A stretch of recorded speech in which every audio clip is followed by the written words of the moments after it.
Feijó tomará aqui a palavra. Muito obrigada.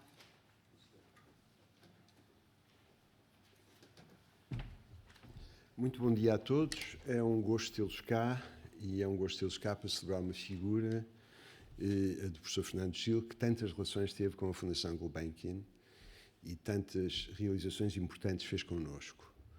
É também para mim um motivo de gosto particular por várias razões. A Maria Filomena Mulder, num artigo recente, referia que o Fernando Gil tinha uma aversão pela polimatia e ligava a aversão à polimatia a uma noção de enciclopédia, a uma noção de profissionalismo. Essa sua posição de profissionalismo, essa sua posição de falar a partir do interior de uma disciplina, tinha várias virtudes no panorama filosófico português e no panorama universitário português. Fernando Gil tinha uma afiliação institucional muito forte num meio denso e saturado como era o francês, e isso contrastava com as circunstâncias difíceis em que se exercia a profissão universitária em Portugal. Muitos filósofos em Portugal viviam em condições, ou num meio rarefeito. A sua relação com a filosofia era realmente com um colégio difuso de publicações que iam lendo, e isso tornava-os de algum modo solitários e autodidatas. E Fernando Gil introduziu na Universidade Nova de Lisboa, quando teve esse papel tão preponderante, uma noção de profissionalismo que trouxe muitas pessoas para um domínio diferente. Essa aversão à polimatia de que falava a Maria Filomena Mulder é muito evidente em alguns textos.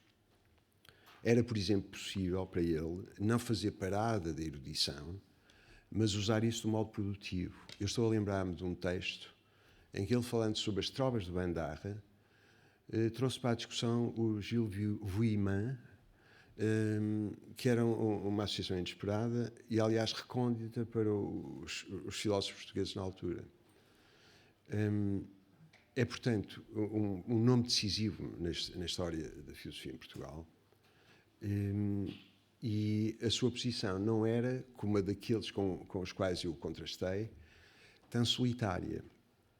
A prova de que não era tão solitária é justamente esta assistência. Estão aqui tantas pessoas que trabalharam com ele e para as quais ele foi decisivo de algum modo. Eu apresso-me a dizer estas breves palavras por uma razão muito simples, porque por necessidade institucional eu vou ter que sair. Vou voltar ao longo do dia para ouvir alguns dos intervenientes, mas gostaria de fazer esta saudação a uma pessoa que foi tão importante na filosofia em Portugal. Muito obrigado pela vossa presença, bem-vindos à Fundação.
Senhor Presidente da Fundação Carlos de Gulbenkian, Professor António Feijó, Cher Professor Daniel Cohn, caro Coordenador do Centro de Humanidades, Professor João Luís Lisboa, caros membros da Comissão de Honra, caros conferencistas, colegas, minhas amigas e meus amigos. Em nome da Comissão Organizadora do Colóquio, quero, em primeiro lugar, agradecer à Fundação Carlos de Gulbenkian, na pessoa do seu Presidente, que nos honra com a sua presença, a generosidade com que apoiou desde a primeira hora esta iniciativa. Sem esse apoio, talvez o colóquio não fosse possível. Sem a sua hospitalidade, não estaríamos certamente aqui nesta sala e nesta casa com a qual Fernando Gil colaborou tantas vezes, a última das quais, lembro-me como se fosse ontem, foi a organização de um colóquio sobre terrorismo e relações internacionais, em que ele ainda veio, já muito doente, proferir algumas palavras de encerramento. Creia, Sr. Presidente, que lhe estamos imensamente gratos e não esqueceremos este gesto da Fundação. Quero também agradecer à professora Danielle Cohn o ter aceitado o convite para estar connosco neste encontro, que é obviamente académico e científico, mas que para muitos de nós é também, não há como negá-lo, uma jornada plena de afetos. Ao professor João Luís Lisboa e aos nossos colegas do Chama, que acolheram prontamente o nosso pedido e tomaram a seu cargo a logística do colóquio, agradeço a dedicação e a eficiência com que se ocuparam desta tarefa. Aos membros da Comissão de Honra, aos conferencistas e demais oradores, agradeço a forma positiva e direi mesmo entusiástica como responderam ao nosso convite, confirmando a justeza do projeto e dando-nos a garantia antecipada da qualidade que desde o início lhe auguramos. Gostaria de dirigir também uma palavra de saudação à professora Alexandra Corvelo, diretora da Faculdade de Ciências Sociais e Humanas, a quem agradeço a sua presença. Gostaria, finalmente, de dirigir uma palavra de saudação a todos os que quiseram estar aqui hoje. A vossa presença é a prova de que a memória de Fernando Gil permanece viva e continua a inspirar-nos. A nossa intenção é não só evocar essa memória, mas também incentivar o trabalho em torno da obra em que ela sobrevive. Mais do que lembrar o passado, interessa-nos olhar o futuro, a investigação do seu legado e as perspectivas que ele abriu em múltiplas áreas. É por isso que, a par dos convidados estrangeiros, entre os oradores não estão apenas alguns daqueles que fomos seus alunos. Estão também outros que já foram nossos alunos ou que, entretanto, estudaram a sua obra. É dela que iremos falar hoje e amanhã. Mas não só. Por uma feliz coincidência, iremos também lançar o primeiro volume da sua reedição pela imprensa nacional, o que constitui motivo de redobrada satisfação. Evidentemente, o tempo será escasso para uma obra de tal amplitude e profundidade, e mais ainda por outros aspectos relevantes da atividade do autor. Não queria, contudo, deixar sem uma referência, ainda que breve, o papel que Fernando Gil teve na universidade, na investigação e na cultura portuguesas. É conhecida a sua ação na Presidência da República com Mário Soares e no Ministério da Ciência com José Mariano Gago, trazendo a Portugal alguns dos principais nomes da ciência e da cultura na segunda metade do século XX. É também conhecida a influência que teve na formação de sucessivas gerações de estudantes. Mas é talvez menos conhecido o seu empenho na criação de uma comunidade filosófica em Portugal capaz de dialogar com os diversos ramos do saber e das artes e com as suas congêneres estrangeiras, tal como a ação que desenvolveu em prol da internacionalização dos centros de investigação. Tudo isso, que hoje em dia poderá felizmente parecer banal, era ainda uma quimera a inícios dos anos 80, numa universidade que se agitara com a Revolução, mas pouco mudara nos seus procedimentos e horizontes. Gostaria, por isso, que evocássemos também esse Fernando Gil, senhor de uma inteligência e de uma tenacidade invulgares, em torno do qual brotavam, como que espontaneamente, equipas e projetos interdisciplinares e intergeracionais, enciclopédias, colóquios e revistas. Termino agradecendo uma vez mais aos que aceitaram participar neste encontro, virtual ou presencialmente. Desejo a todos um bom trabalho e aos que vieram até Lisboa uma ótima estadia. Muito obrigado.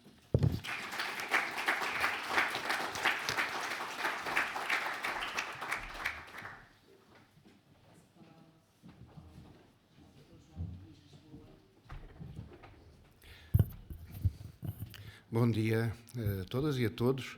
Quando o Diogo Pires Aurélio me telefonou a sugerir que o CHAM acolhesse este encontro, a minha reação foi que era algo completamente natural. Não que não pudesse haver outros centros onde este encontro pudesse nascer, mas porque, justamente, embora, como foi dito ainda há pouco, fortemente ancorado em saberes disciplinares, há uma larga área de diálogo que ainda ontem, aliás, na Antena 2, o Diogo e a Filomena lembraram, portanto, a forma como ele suscitava grupos de trabalho interdisciplinares com vários tipos de saberes e, portanto, não é apenas porque o CHAM tem pessoas que trabalham com o Fernando Gil ou sobre os textos de Fernando Gil, mas porque há aqui uma área que é uma área nossa, não sendo especificamente disciplinar e, sobretudo, naquilo que é disciplinar, não tendo uma caricatura das outras disciplinas, quer dizer, a caricatura do físico em relação à caricatura do engenheiro, a caricatura do historiador em relação à caricatura do filósofo e, portanto, temos aqui uma área que é não apenas a área do CHAM, que trabalha sobre humanidades, mas uma área bastante mais vasta, em que justamente a partir dos nossos saberes nós estamos interessados em intervir. A segunda questão é que não se trata apenas de uma homenagem, trata-se de uma discussão sobre a atualidade, quer dizer, os instrumentos, as ferramentas que vamos buscar para os nossos próprios trabalhos são para os nossos trabalhos de hoje e não apenas para a evocação de uma efeméride.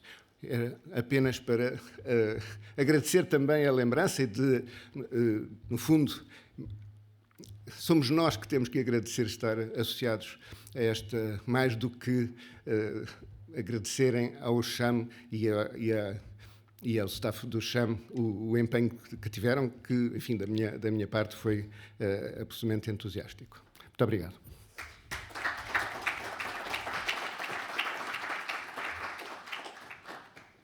Agora passo a palavra à professora Danielle Cohn.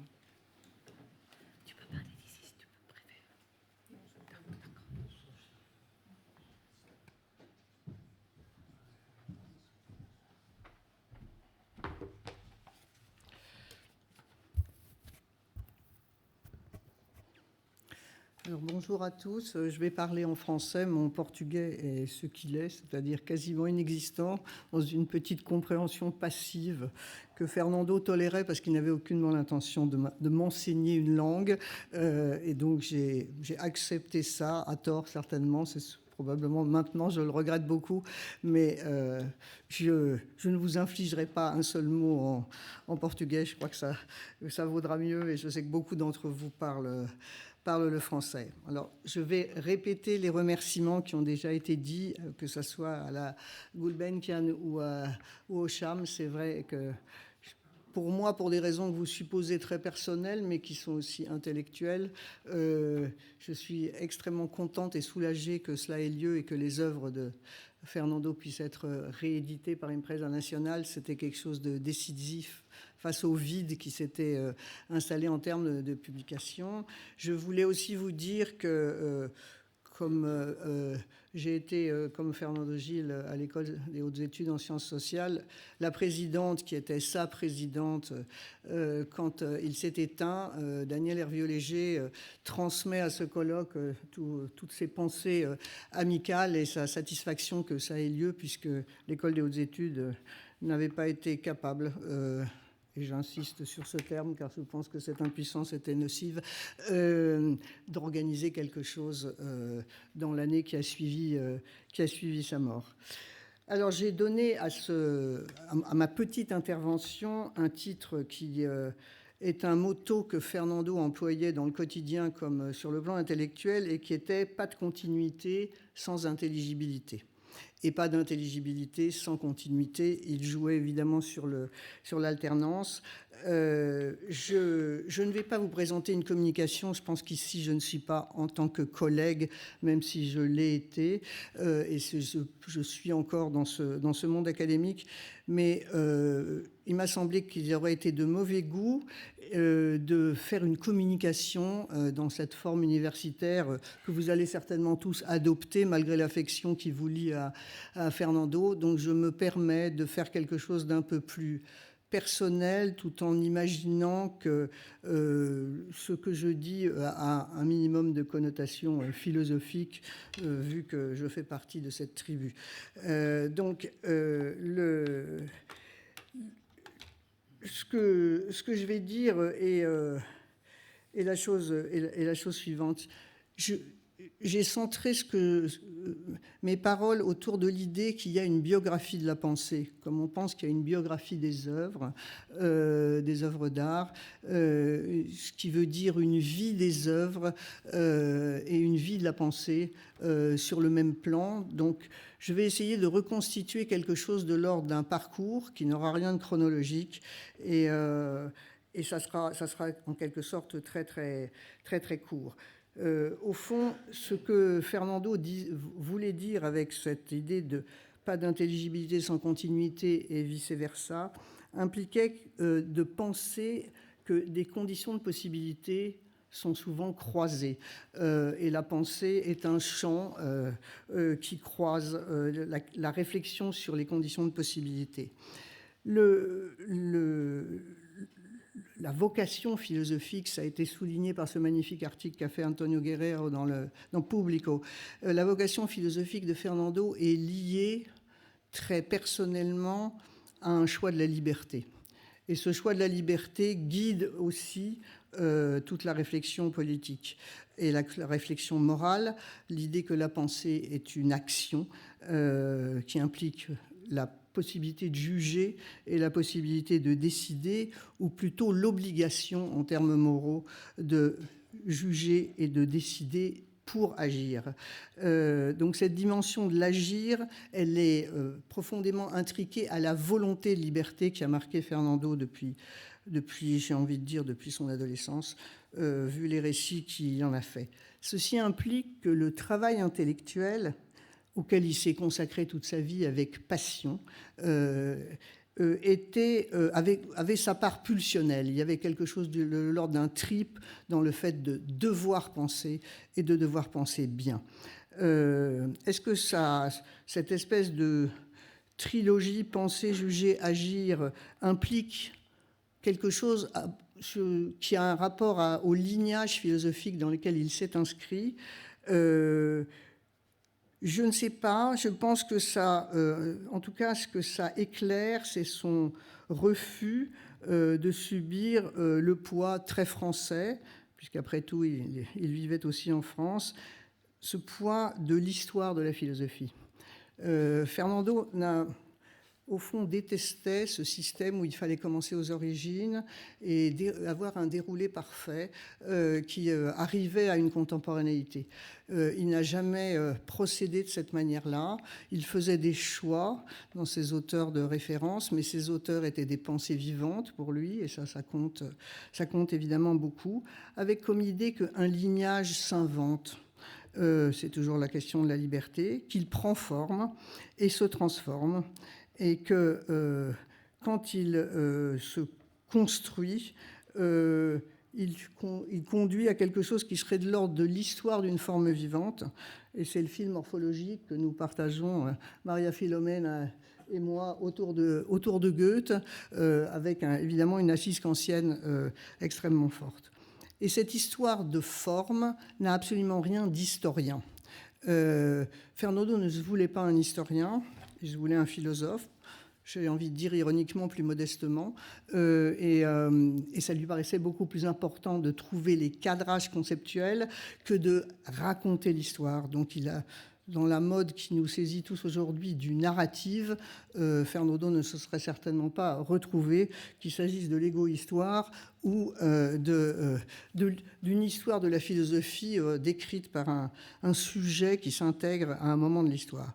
Donc dans les références philosophiques, quand je l'ai connu, il était complètement dans Leibniz. Je pense que Leibniz et tous les philosophes qu'il a installés ont toujours été une sorte de base continue dont il ne perdait rien. C'est-à-dire qu'il ajoutait, et cet ajout nourrissait l'évolution de la forme et sa transformation, la forme de sa pensée.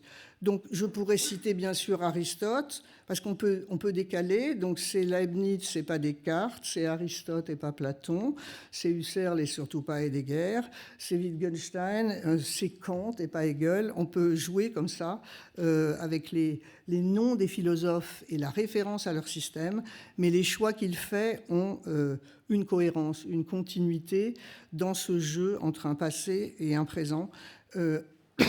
Et le philosophé l'emporte toujours sur l'histoire de la philosophie dans la manière qu'il a de puiser par une analyse critique dans des textes qu'il a longuement étudiés. J'ai évidemment oublié son hostilité à la déconstruction, mais c'était tactique, ça ne sert à rien de revenir là-dessus, c'est dépassé maintenant, donc d'une certaine manière, tout va bien. Dans le rapport à l'historicité de la philosophie, ce qui comptait pour lui dans l'abord, qu'il avait des textes et le type d'analyse qu'il conduisait, c'était quelque chose de l'ordre d'un concept que j'apprécie beaucoup et qui est celui de la justesse, avec toutes les difficultés qu'il y a à traduire ce terme dans d'autres langues.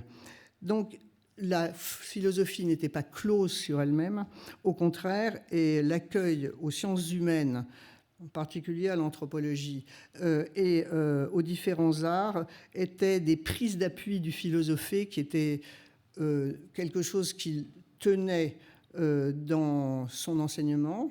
Un certain nombre d'entre vous ici en sont les témoins et continuent dans cet axe, et qui tenait aussi par rapport aux arts, peut-être que là, la dimension de son rapport aux arts était plus discrète. Il a beaucoup écrit sur la littérature portugaise, mais enfin, Fernando était quelqu'un qui lisait des poèmes à haute voix tout le temps et qui écoutait de la musique tout le temps.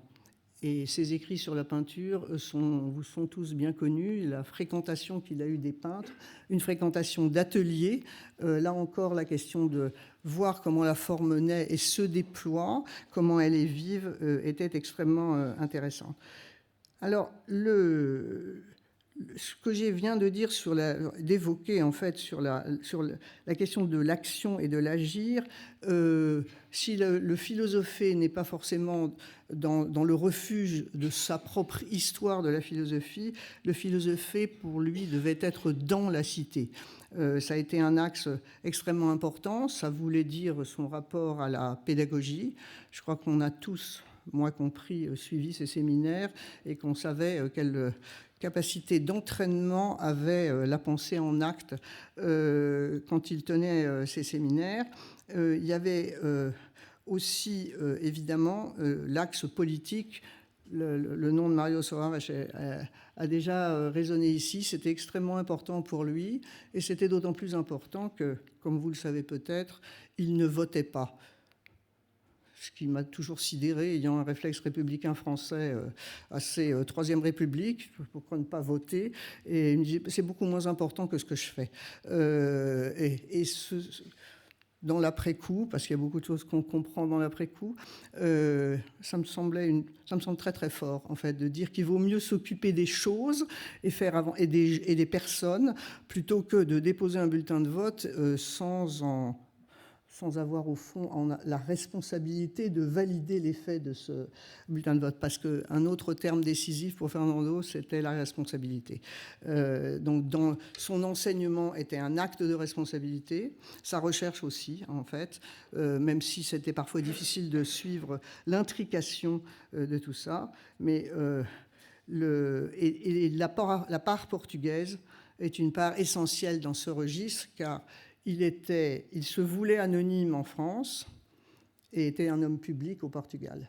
C'était son lien à ce pays dans lequel il ne voulait pas vivre parce qu'il n'avait pas envie d'être un homme public 24 heures sur 24. Ça ne l'intéressait pas, il préférait pouvoir préserver le calme de la réflexion. Mais il est vrai que le Portugal est resté pour lui le lieu et le temps de l'action, et d'une action continuée. On a évoqué José Mariano Gago et l'action qui les ont conduits ensemble. Je pense que c'était aussi, et ça résonnait bien sûr sur ce qu'il faisait en France, c'était la dimension d'un témoignage ou d'un plaidoyer pour l'engagement et le rejet de toute mauvaise foi par rapport à la non-action du soi-disant penseur. Ça ne plaira peut-être pas à tout le monde ici, parce que en ce moment, ça déplaît beaucoup, mais je rappellerai un passe qui lui a valu beaucoup de difficultés et le travail qu'il a accompli aux côtés et avec Paolo Tugn, ce qui nous manque ici, évidemment, d'une manière béante. Mais l'engagement, c'est quelque chose qui était en acte. Donc un anticommunisme que je ne qualifierais pas de primaire, parce que ça serait réduire la pensée de Fernando, et qu'il n'a jamais été un primaire, mais l'anticommunisme, la question de la démocratie et le rejet d'une mauvaise foi politique et morale d'un certain nombre d'individus. Donc je n'insisterai pas sur l'actualité aujourd'hui et ce qu'il penserait du déploiement de l'antisémitisme sous couvert d'antisionisme. Il serait certainement totalement furieux d'un certain nombre d'interventions qui ont pu être faites à ce sujet, que ce soit au Portugal ou à Paris. Ensuite, le dernier point sur lequel je voudrais insister, c'est le rapport à l'attention chez Fernando. Il y a un philosophe que je n'ai pas cité, c'est Malebranche, mais il y a un côté malbranchien dans la façon dont Fernando faisait attention aux textes et aux êtres, une attention qui était une attention cognitive, mais une attention qui était aussi une attention profondément affective, c'est-à-dire qu'il combinait une sensibilité extrême à une force cognitive assez étonnante. Alors, pour rassurer Antonio Guerrero, je ne sais pas qui le connaît ici, mais vous devez être beaucoup à le connaître. Maria Filomena, tu le connais.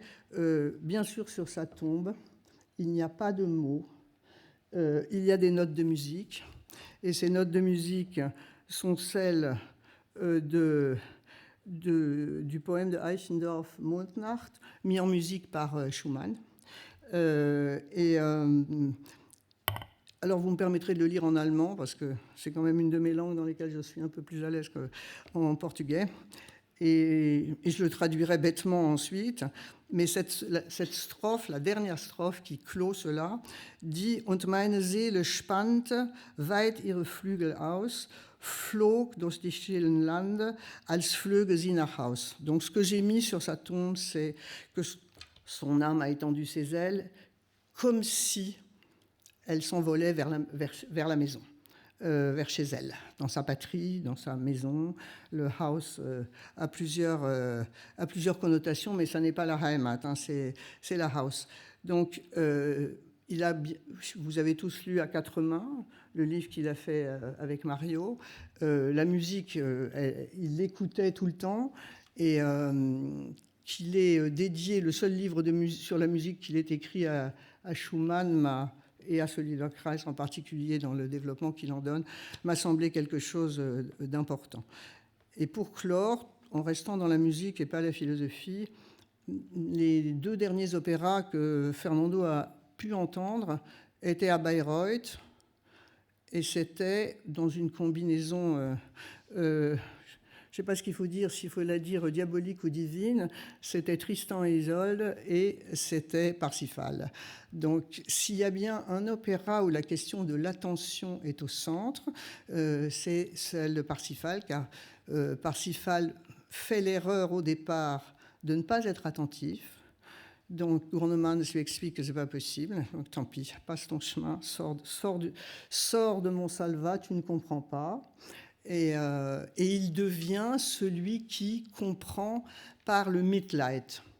Le Mitleid, cette pitié, qui est un concept totalement Aufklärung, en fait, hein, c'est vraiment un concept des Lumières. C'est ce qu'il faut apprendre, c'est un autre terme de ce qu'est l'attention. Et je pense que c'est quelque chose que Fernando éprouvait énormément, malgré de temps en temps une sorte de brusquerie nerveuse quand il avait l'impression qu'on n'y comprenait rien. Mais ça faisait partie de la vie. Et je pense que voilà, votre présence ici, l'organisation de ce colloque, correspond à la résonance de ce qu'il faudrait avoir comme Mitleid par rapport aux autres. Et je suis évidemment la première à être extrêmement heureuse que ça ait lieu, et que ça ait lieu à Lisbonne, à la Gulbenkian, parce que je ne sais pas combien d'heures nous avons passé à des colloques ici, dans ces murs. Je vous remercie à tous, et je suis désolée de ne pas avoir fait quelque chose de trop en forme, mais je n'étais pas capable. Voilà.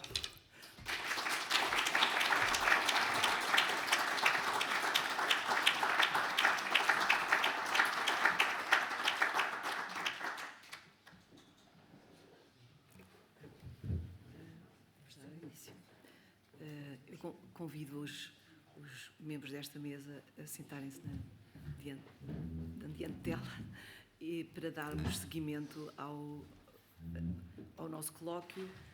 É mais do que o seguimento, é uma segunda abertura com a conferência de Jean Petitot.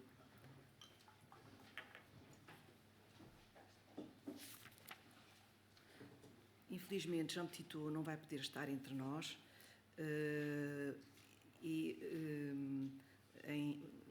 Para brevemente justificar a sua ausência, em carne e osso, como diria Aristóteles, ele tem problemas de saúde que dificultam muito a sua... Obrigada. Dificultam muito o seu movimento. E ele enviou o título com grande antecedência e já estava a viagem quase marcada, mas ele decidiu que não queria que marcassem a viagem e depois ele não poder vir na situação em que se encontrava e desistiu de vir, e escolhemos então esta via eletrónica. Mas ele preferiu, em vez de ser um direto em que ele estivesse a ler, preferiu fazer uma gravação com uma série de diapositivos, de slides, que vão mostrando o desenrolar da sua ideia de conferência para aqui, de conferência inaugural. Esta conferência chama-se, é muito importante este título, 20 ans après une anamnèse philosophique. Jean Petitot é alguém que eu conheço que é capaz, como ninguém, de fazer este género de recapitulações e de prestar justiça através da memória. Eu gostava de evocar brevemente Petitot como um interlocutor privilegiado no que se refere ao percurso filosófico de Fernando Gil. Ele apresentou-se no final da conferência que fez no colóquio que houve em 2008 e depois foi publicado em 2009 com o título de Paisagens dos Confins. Ele qualificou-se como amigo, alter ego e irmão espiritual. Esta evolução, estes três movimentos de uma relação são muito expressivos para dar conta da relação íntima que Jean Petitot tinha com Fernando Gil, como, aliás, irá ser mostrado nesta gravação. Jean Petitot é um filósofo, este lapso é para ser interpretado bem, é um cientista com um dom filosófico raro e pertence a uma geração de cientistas que fizeram uma crítica severa àquele género de metafísica dogmática que se chama cientismo ou positivismo. Ele era completamente alheio, não só era alheio, como era um crítico. E essa crítica tomou forma com particular relevância, quer para ele, quer para Fernando Gil, na teoria das catástrofes de René Thom. Pensadores, cientistas como René Thom e outros contemporâneos tomaram a sério a oposição entre uma ciência que tem uma fé absoluta no que não vê e tem um desprezo suficiente por aquilo que vê. Jean Petitot considerava que o aspecto interessante na investigação científica era saber o como tantas formas, o múltiplo das formas e a gênese das formas. Por isso, todos aspectos sedimentares que sustentam essa inclusão das formas e a sua diferença não aparecem como dimensões metafísicas dogmáticas, mas como sustentáculos cujo acesso é propiciado pela multiplicidade das formas e a sua evolução. Isso parece-me um dos aspectos mais decisivos do pensamento de Jean Petit, tendo em conta que o seu amor pelo visível e pelas formas do visível o levou à morfologia, em particular à morfologia hegeliana, e que a teoria das catástrofes é uma variação de uma teoria das formas, na verdade, e das energias que estão a agir nas formas. Outro aspecto que eu queria focar era a relação de Jean Petit com alguém ausente, para além de Fernando Gil, que é Michael Friedman. Michael Friedman, que foi também prémio Fernando Gil como Niccolò Guicciardini, foi prémio Niccolò Guicciardini em 2011 e o Michael Friedman em 2015, foi uma das primeiras pessoas em que pensámos, para além de Jean Petit, para a abertura dos nossos trabalhos neste colóquio. E quando nos preparávamos para lhe escrever uma carta, já estava combinado com a Gulbenkian a sua vinda, etc., o apoio à sua vinda, porque ele era da Universidade de Stanford, da Califórnia, muito longe. Soubemos, através do Gonçalo Moita, que ele tinha acabado de morrer. Nós íamos escrever e ele tinha acabado de morrer.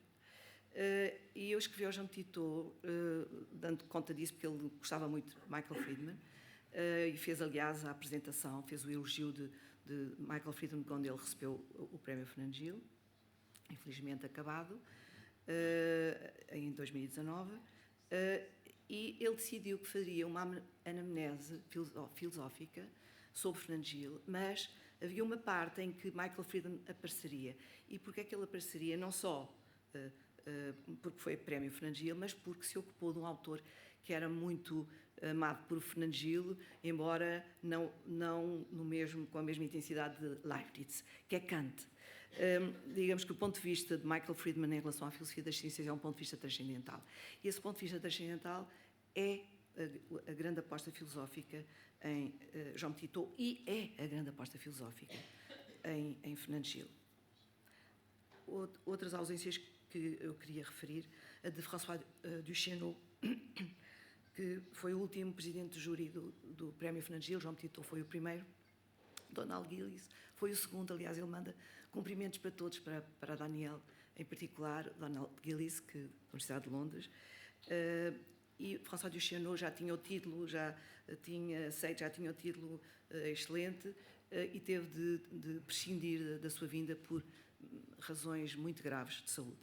Uma outra falta em relação à nossa organização é a do António Marques, a quem se deve, isto tem que ser realmente sublinhado, a vinda do Fernando Gil para a Faculdade de Ciências Sociais Humanas da Universidade Nova de Lisboa.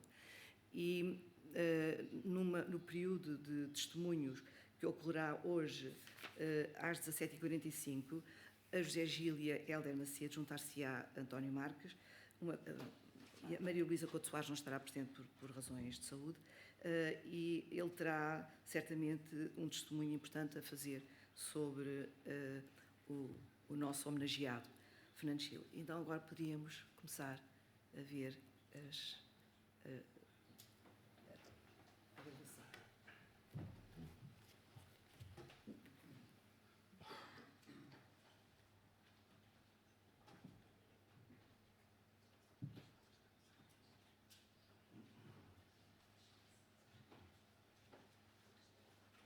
Bonjour à toutes et à tous. Bonjour Philomène. Alors pour éviter tout problème technique de connexion, j'ai enregistré mon intervention. Bonjour. Je remercie infiniment les organisateurs de me donner l'occasion de rendre à nouveau hommage à Fernando, mon ami et mon frère en philosophie. Alors je m'excuse de ne pouvoir être présent parmi vous à cause de problèmes d'âge et je m'excuse aussi de faire mon exposé en français. J'ai rencontré Fernando au Centre Royaumont pour une science de l'homme, dirigé alors par Edgar Morin et Massimo Piatelli, au début des années 70. C'était un centre très actif qui organisa à l'abbaye de Royaumont plusieurs grands colloques, dont la fameuse rencontre entre Noam Chomsky et Jean Piaget en 1975. À l'époque, nous étions impliqués dans les innovations introduites par les théories de René Thom et de Christopher Zeeman, la théorie des catastrophes, d'Ilya Prigogine, les structures dissipatives, d'Henri Atlan, l'ordre à partir du bruit, de Hermann Haken, la synergétique et d'autres grands savants. Ils avaient montré comment des morphologies pouvaient émerger dans les substrats matériels et dans la perception, autrement dit, comment la nature pouvait se structurer en forme au niveau macroscopique. Et c'était un véritable tournant scientifique. Alors Fernando participait activement au séminaire de René Thom à l'Institut des hautes études scientifiques de Bure-sur-Yvette, et il avait particulièrement approfondi la célèbre controverse entre Geoffroy Saint-Hilaire et Cuvier sur le plan d'organisation des êtres vivants. Alors à cette même époque, nous nous sommes fortement investis dans l'aventure de l'Encyclopédie Einaudi, pilotée par mon collègue de l'EHESS, Ruggero Romano. Un réseau de collaboration de premier plan s'est mis en place avec nombre de collègues de l'EHESS et aussi nombre de collègues italiens comme Giulio Giorello de l'Université de Milan. Et Fernando a rédigé de nombreuses entrées. Plusieurs sont reprises dans Mimesis et Négation, comme catégorie e categorizzazione, conoscenza, discipline e discipline, invenzione, insegnamento, ricerca, sistematica et classification. Nous avons coécrit en 1981 l'article Uno Molti, dont je garde un souvenir particulier. Il s'agit d'un long voyage, il faisait 80 pages, à travers l'histoire philosophique et mathématique de trois aspects de la dyade un multiple. L'un, tout, l'un, atome, le problème du simple et du composé, l'un, organisation, le problème de la méréologie tout parti. Et de façon très érudite et détaillée, Fernando y reparcourt certains grands moments de la métaphysique, menant de la philosophie grecque jusqu'à Descartes, Leibniz et Kant, entre autres, et côté mathématique, nous avons pu établir de fortes résonances avec, par exemple, le calcul infinitésimal, le calcul intégro-différentiel et l'analyse non standard comme dépassement de l'atomisme, la notion d'éléments génériques en géométrie algébrique ou en logique avec l'Epsilon calculus de Hilbert, Bernays et Ackermann, les entités génériques étant des idées inindividuaux hypostasiant dans un individu typique toute une classe d'individus, ou encore la théorie des catégories au sens mathématique, et le lemme de Yoneda montrant qu'il y a équivalence entre les propriétés intrinsèques d'un objet individuel particulier dans une catégorie et sa position, c'est-à-dire ses propriétés relationnelles, avec tous les autres objets dans la catégorie. Et nous sommes devenus des amis intimes. Fernando fut mon témoin de mariage en 1979, et voici une photo dans l'après-midi après la cérémonie. Un souvenir merveilleux. Alors, au cours d'innombrables rencontres et colloques, nous avons circumnavigué en empruntant plusieurs carrefours entre métaphysique et science. Alors d'abord, la philosophie des sciences, les grands problèmes de l'épistémologie et de l'ontologie, la façon dont se constituent les objectivités scientifiques. Et notre optique était celle de la philosophie transcendantale, à la Kant, et de la phénoménologie, à la Husserl. Et aussi la portée philosophique de la révolution morphologique de Thom, qui nous a beaucoup occupé. D'abord, le problème de l'organisation morphologique des substrats matériels, de la métamorphose des plantes de Goethe jusqu'à la morphodynamique de Thom, en passant par Turing et ses textes pionniers sur la morphogenèse au début des années 50. La métaphysique de l'illémorphisme, la phénoménologie de la perception chez Husserl et Merleau-Ponty, en relation avec les données de la neurophysiologie contemporaine. Et enfin, l'interface entre le complexe perception-langage et le monde phénophysique, phénoménologique, morphologiquement organisé au niveau macroscopique. Un mot sur la morphodynamique. À partir de 1966, René Thom avait défini les phénomènes morphologiques comme des processus d'apparition de discontinuité qualitative dans les substrats, et il en avait proposé une théorie à partir de l'analyse des dynamiques internes au substrat. L'idée centrale consistait à modéliser les discontinuités qualitatives par des bifurcations, au sens mathématique de la théorie des singularités et de la théorie des systèmes dynamiques, des bifurcations des attracteurs des dynamiques internes. Il s'agissait donc d'une théorie générale de la phénoménalisation de la physico-chimie sous-jacente.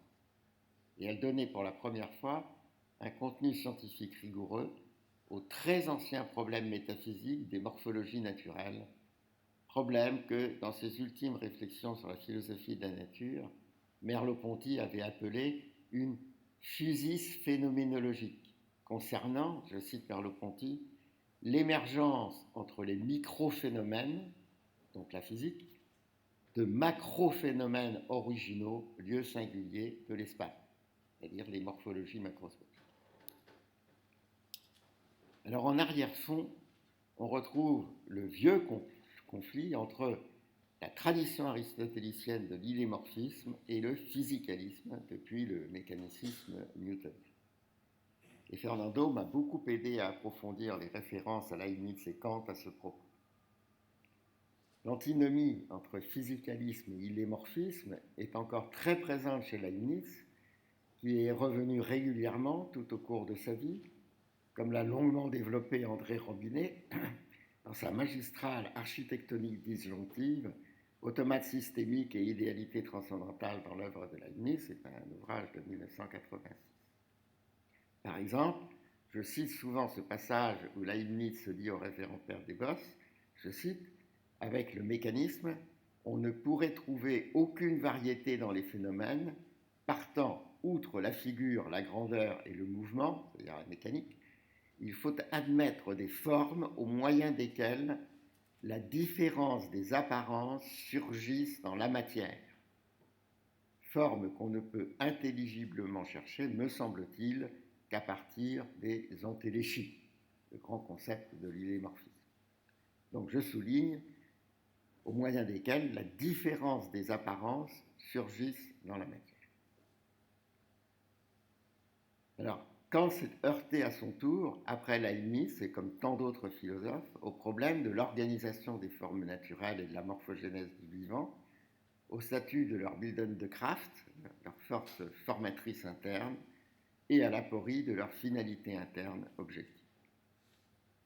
Et pour thématiser philosophiquement ce qu'il appelait lui-même une antinomie, Kant a dû écrire une troisième critique, la critique de la faculté de juger, où dans la partie critique du jugement téléologique, il essaye, vous le savez, de penser le statut scientifique d'une nature productrice de formes, au-delà du mécanisme.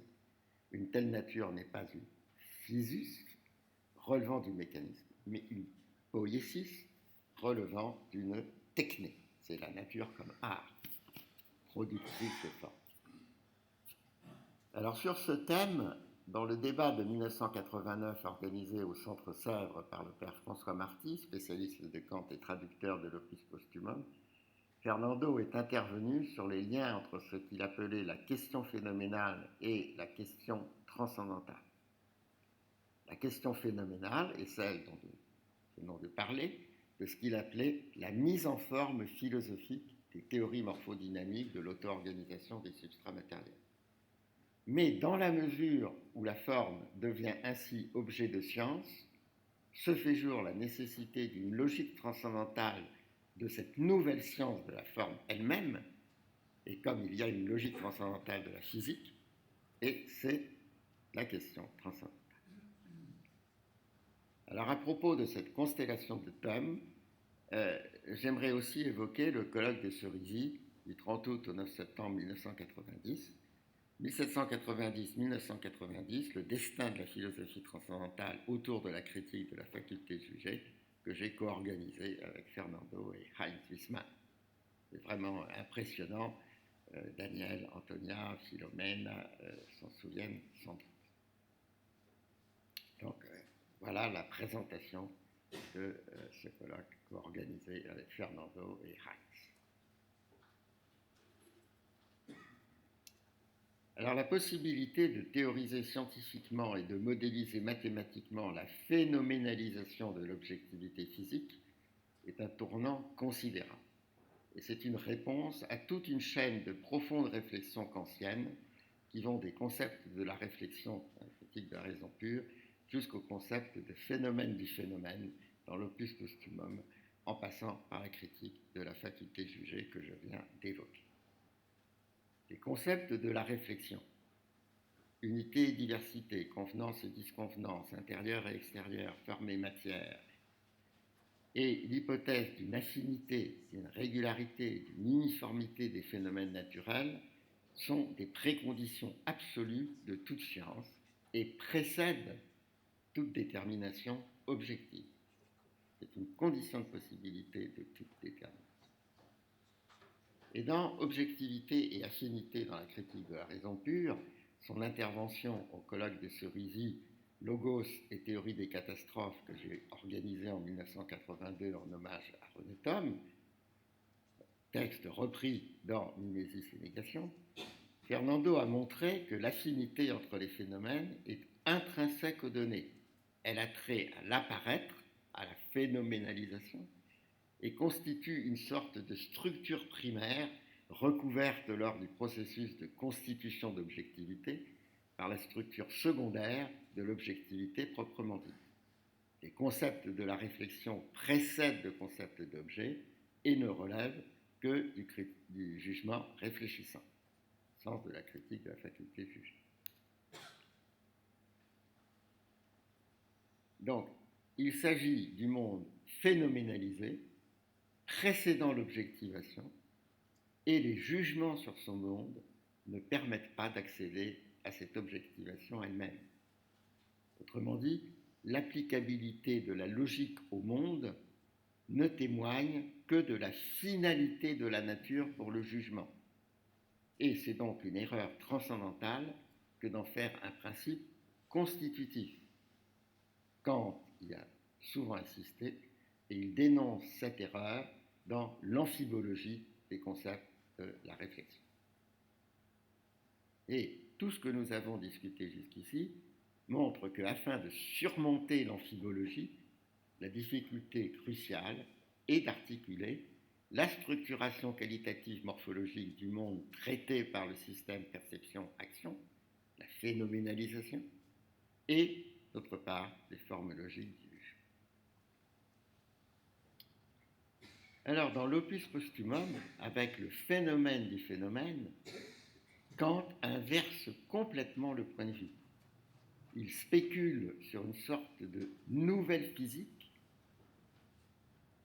au second degré, de forces primitives, motrices de façon dynamique et internes à la matière. Forces qui sont complètement différentes des forces mécaniques extérieurement motrices qui ne sont que dérivatives, comme il dit. Et ces forces internes permettraient, comme l'a expliqué le père François Marty, une sorte de jeunesse physique de la phénoménalité elle-même, en quelque sorte une physique illémorphique de la Bilden de Kraft de la nature, traitée dans la critique de la faculté de juger téléologique. Et c'est au fond cette spéculation de l'opus posthumum qui a été scientifiquement réalisée plus d'un siècle et demi plus tard par la morphodynamique.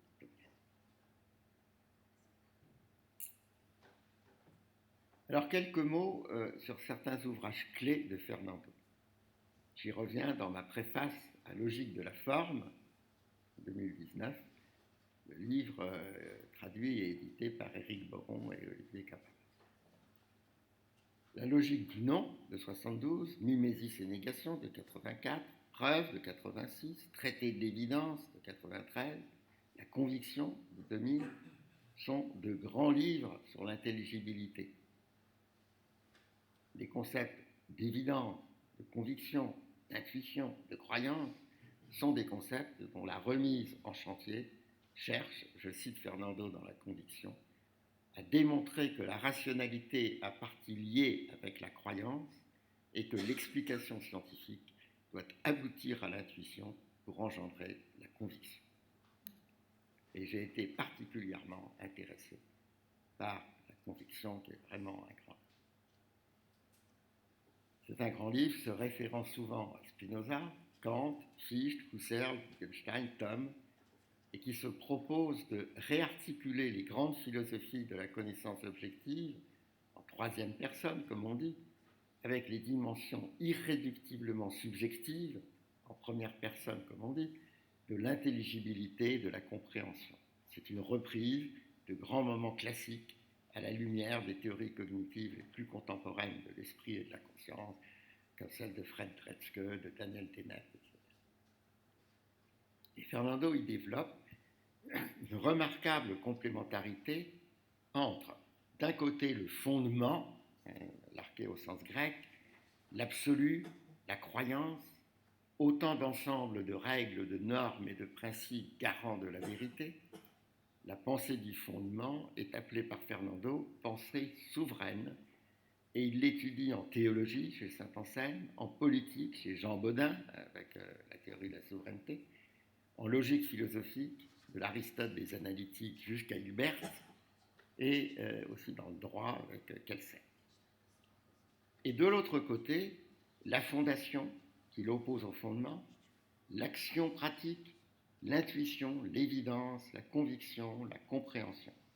Autant de procédures de construction cognitive progressive contrôlées par l'intuition et la compréhension.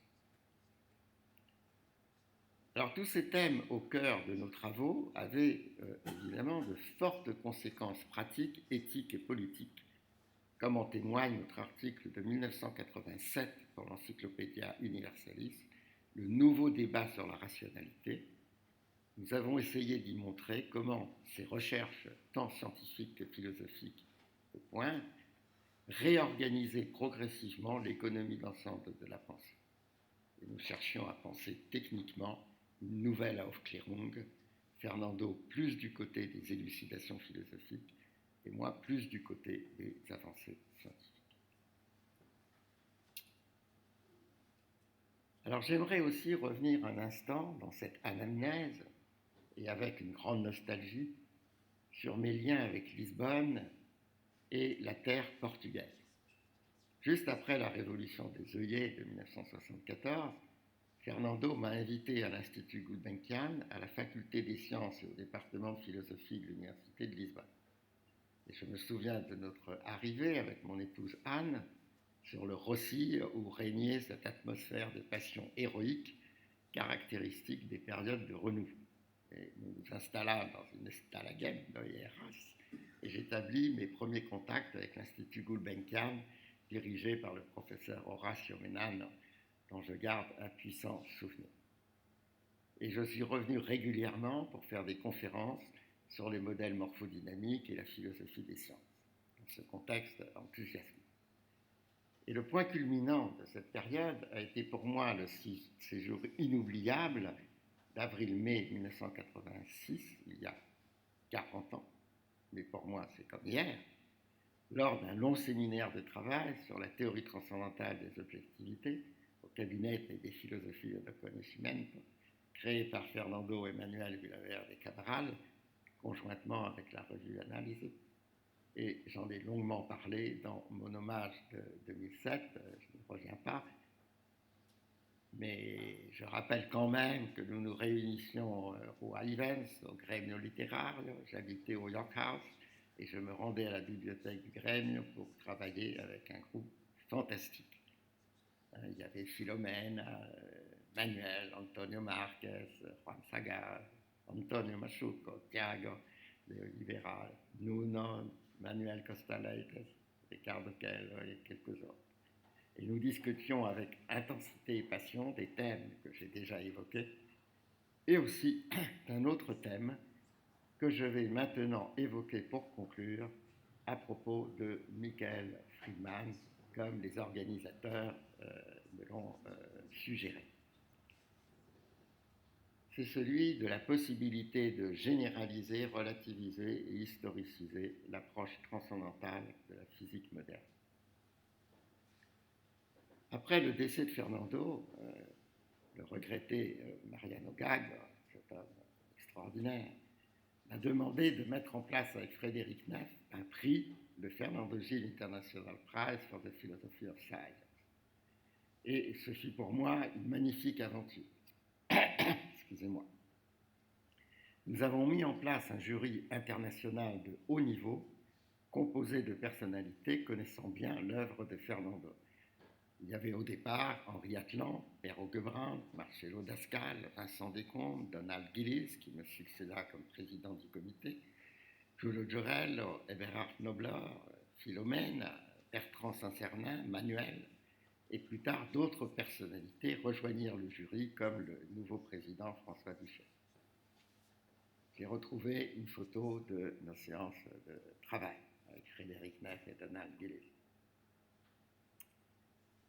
Et nous avons sélectionné des œuvres originales de chercheurs confirmés, souvent encore relativement jeunes et en pleine activité créatrice.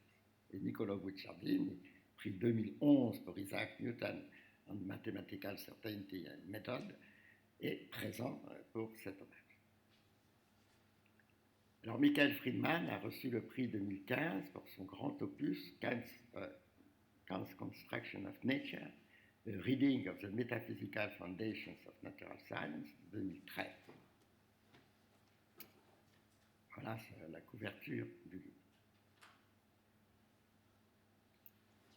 J'ai eu le privilège de faire le discours de réception au nom du comité. Alors, Michael, hélas décédé le 24 mars 2025, était professeur à l'université de Stanford, membre de l'Académie américaine des arts et des sciences.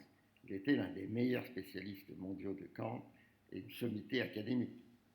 Par exemple, président de 1997 à 1999 de la Philosophy of Science Association, membre honoraire de la l'IPS, l'Académie internationale de philosophie des sciences, du comité de rédaction d'édition complète des œuvres de Rudolf Carnap, de beaucoup d'autres associations et institutions. Son ouvrage est un monument de 650 pages, commentant de façon extraordinairement érudite, détaillée et historiquement contextualisée le chef-d'œuvre de Kant, les Metaphysische Anfangsgründe der Naturwissenschaft, MAN, Mann, de 1786, les principes métaphysiques de la science de la nature. Alors j'ai été particulièrement sensible, car j'ai également consacré une bonne partie de mes travaux philosophiques aux principes métaphysiques.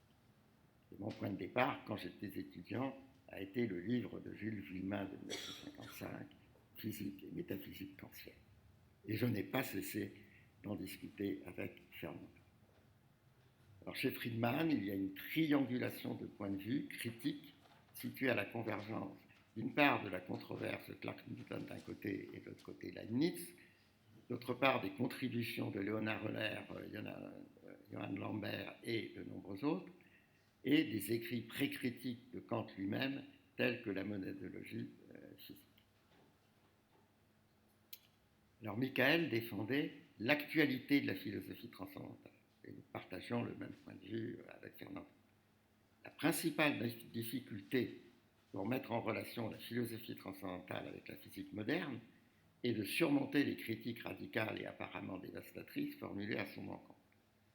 Mais pour cela, il est nécessaire d'évaluer cette évolution épistémologique. Et c'est ce qu'a fait Michael dans l'ouvrage Reconsidering Logical Positivism, publié en 1999. Alors, derrière la controverse logiciste sur le concept kantien de synthétique a priori, se cachent en fait des problèmes techniques difficiles concernant les relations entre la logique et la géométrie en physique. En effet, il faut bien comprendre que chez Kant, le rôle synthétique a priori de l'espace et du temps en physique correspond à ce que l'on appelle maintenant une background structure, une structure d'arrière-fond, la géométrie euclidienne de l'espace, le temps universel, la relativité galiléenne, déjà bien expliquée dans la phoronomie, c'est-à-dire la cinématique des Mann, des premiers principes métaphysiques, c'est une background structure, synthétique a priori, précisément parce qu'elle est d'arrière-fond. Alors certes, la géométrie riemannienne, la théorie des groupes ont profondément modifié les structures d'arrière-fond des théories physiques au XXe siècle. Mais elles n'ont pas du tout modifié leur rôle synthétique a priori. Il reste des structures d'arrière-fond. Par exemple, dans la relativité générale, la métrique riemannienne, enfin euclidienne de l'espace-temps n'est plus une structure d'arrière-fond et acquiert un contenu physique, mais la structure différenciable de l'espace-temps, avec son groupe de relativité énorme de tous les difféomorphismes de l'espace-temps, reste une structure d'arrière-fond synthétique a priori. L'un des derniers collaborateurs d'Einstein, l'immense spécialiste de relativité générale, John Wheeler, y a beaucoup insisté dans son fameux traité Gravitation. Il est presque lyrique sur le fait que la cohomologie des formes différentielles de la structure différenciable de l'espace-temps reste du synthétique a priori. Alors les Kant's Lectures de Michael Friedman en 1999 à Stanford, publié sous le titre Dynamics of Reason, articule le projet de généralisation des principes transcendantaux en une dynamique historique. La thèse est que l'objectivité et la rationalité du progrès scientifique peuvent être articulées et défendues en utilisant une conception relativisée et dynamique des principes mathématiques physiques a priori qui changent et se développent parallèlement au développement des sciences mathématiques et physiques elles-mêmes, mais qui conservent néanmoins la fonction constitutive typiquement kantienne de rendre possible la connaissance empirique naturelle ainsi structurée et encadrée par ces principes. Autrement dit, il y a une histoire du synthétique a priori parallèle à celle de l'évolution des théories physiques. Et donc, une philosophie transcendantale de la physique. C'est la citation exacte de Michael. Une telle historicisation de Kant justifie son actualité. Alors la présentation de l'œuvre de Michael a été une émouvante et inoubliable occasion de rendre hommage à Fernando dans un contexte international très particulier. Donc voici la photo de la remise du prix à Michael par Daniel.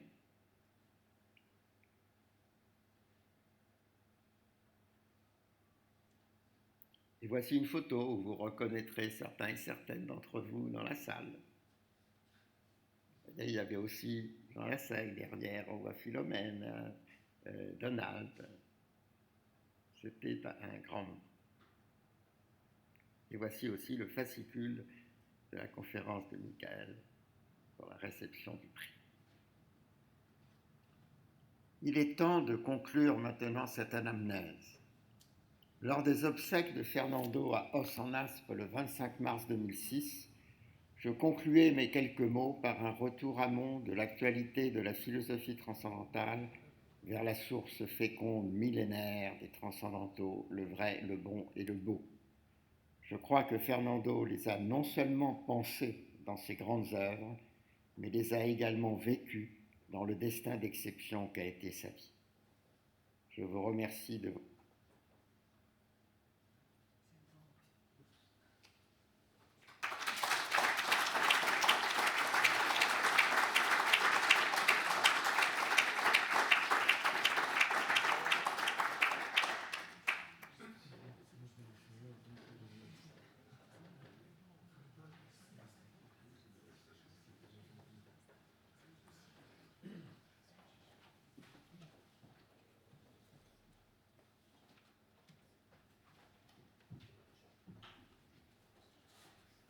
Eu gostaria só de dizer umas breves palavras, agradecer ao João Tito, ele não pode ouvir, mas eu tratarei de lhe comunicar, mas é uma abertura que se distribui pelos 2 dias. Na verdade, a relação entre filosofia e ciência está presente aqui no nosso colóquio, a importância relevante do plano transcendental e, em particular, do sintético a priori, e também a importância, o relevo que foi dado a 2 obras de Fernando Gil, Mimesis e Negação e Convicção, e por um acaso feliz vão ser objeto das 2 mesas redondas, uma realizar hoje, outra realizar amanhã. Acho que não podíamos ter melhor entrada tão afetuosa e tão precisa com esta anamnese. Acho que devemos outra vez aplaudir o João Tito.